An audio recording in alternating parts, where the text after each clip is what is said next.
Karena ini yang saya hadapi ini doktor konstitusi, jadi saya challenge juga ini kuasa hukumnya. Terima kasih Yang Mulia Pak Adis. Ini giliran saya sekarang.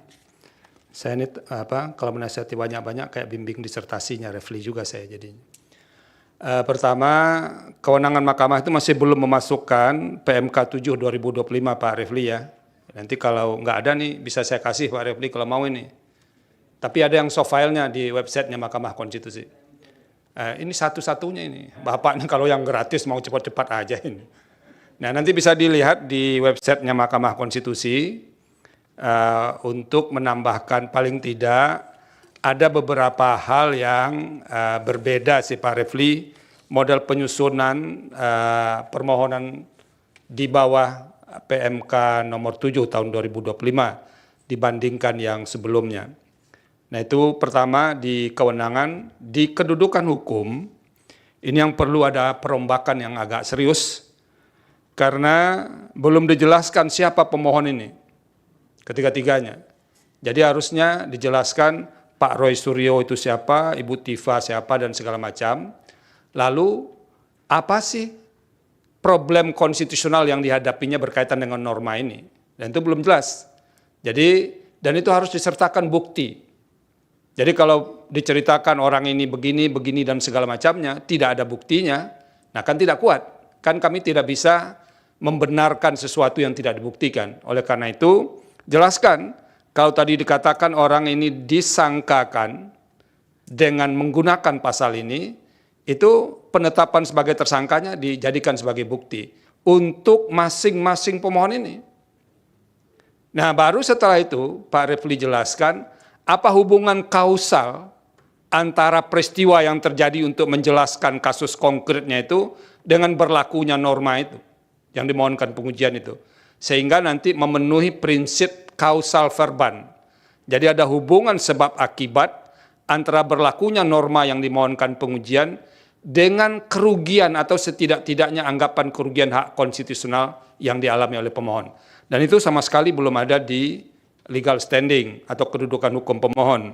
Jadi baru hanya sebatas menyebutkan pasal-pasal, lalu tidak ada elaborasi apa kaitannya pasal ini dengan ketiga pemohon ini untuk membuktikan kausal verbannya. Tadi lisan dijelaskan Pak Refli, jadi kalau lisan kan tidak bisa kita nilai ini Pak Refli, jadi harus dicantumkan di sini. Dan itu yang harus ditambahkan. Nanti kan Pak Salman juga nanti akan banyak mengerjakannya ini. Yang ketiga, pokok permohonan atau alasan-alasan permohonan, ada kalau dari catatan saya itu ada beberapa norma yang diuji. Nah, yang harus ditambahkan, kalau mau ditambahkan, ini cuma penasehatan, boleh diikuti, boleh tidak. Pertama dulu menjelaskan mengapa masih menggunakan KUHP lama itu. Nah, karena begini Pak Refli, di KUHP baru, KUHP nasional ini, kan ada di sini disebut di pasal 618, nanti bisa dilihat. Pada saat undang-undang ini mulai berlaku, tindak pidana yang sedang dalam proses peradilan menggunakan ketentuan undang-undang ini, kecuali undang-undang yang mengatur tindak pidana tersebut lebih menguntungkan bagi tersangka atau terdakwa. Nah itu tolong jelaskan kenapa masih menggunakan norma ini. Satu. Yang kedua, pasal 310 itu kan sudah pernah dinilai konstitusionalitasnya oleh Mahkamah Konstitusi. Nah nanti tolong dicari putusan-putusan Mahkamah Konstitusi yang berkaitan dengan norma yang ada dalam Kitab Undang-Undang Hukum Pidana yang pernah diputus oleh Mahkamah Konstitusi.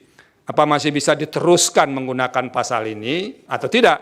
Atau jangan-jangan ini bukan soal norma, kalau yang menyangkut pasal yang ada dalam pidana lama, ini soal praktek atau implementasi norma.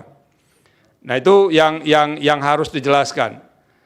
Nah yang ketiga, yang belum bisa ditemukan secara clear, uraian yang lebih jelas, mengapa norma-norma yang diuji atau yang diuji konstitusionalitasnya ini bertentangan dengan pasal 28D ayat 1, pasal 28E ayat 3, dan pasal 28F.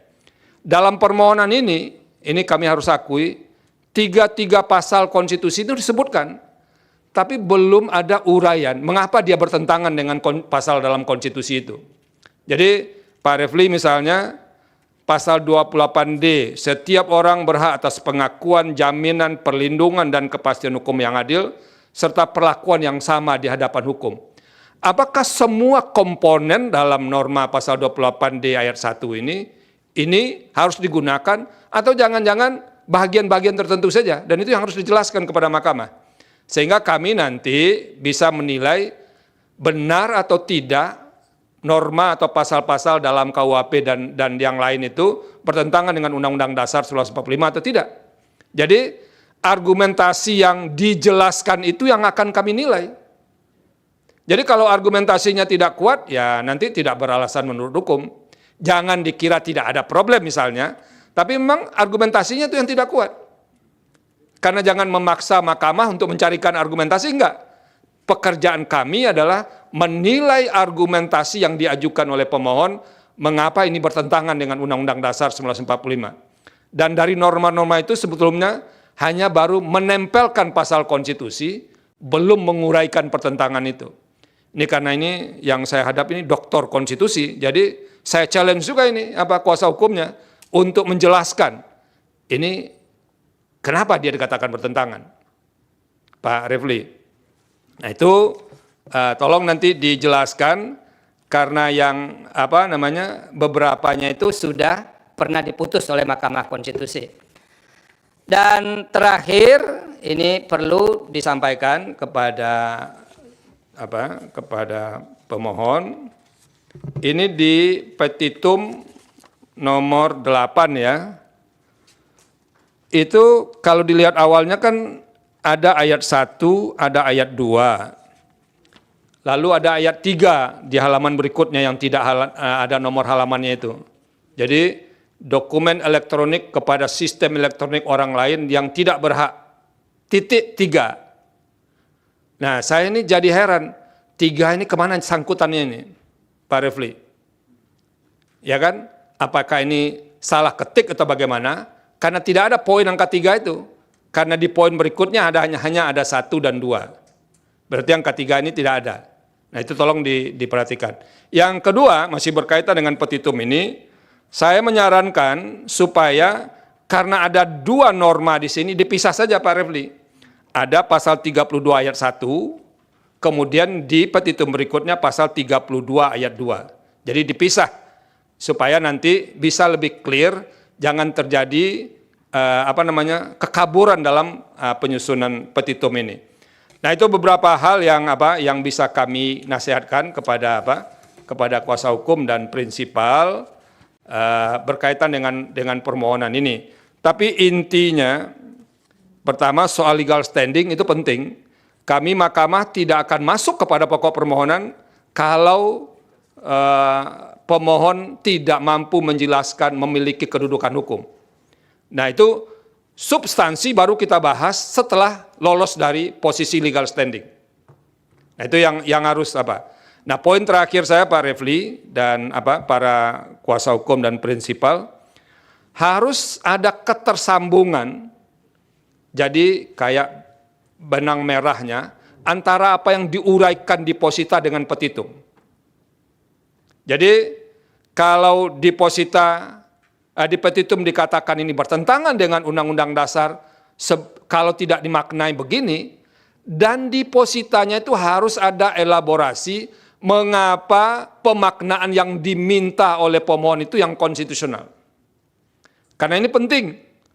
Putusan mahkamah tidak akan mengabdi kepada kasus konkret. Karena norma ini bersifat erga omnes. Kalau mengabdi kepada kasus konkret, nanti kasus konkret pemohon A terjawab, tapi untuk kebutuhan hukum lain nanti tidak bisa digunakan. Dan itu akan menimbulkan ketidakpastian hukum. Oleh karena itu, harus clear ini dijelaskan. Kalaupun kasus konkretnya dapat untung dari pemaknaan itu tidak akan menghambat kasus-kasus lain yang termasuk kepada prinsip erga omnes dalam sebuah norma hukum, terutama undang-undang. Nah itu harus kelihatan, Pak Refli. Jangan kasus ini bisa dijawab, tapi kasus lain tadi tidak bisa diselesaikan setelah ada pemaknaan itu.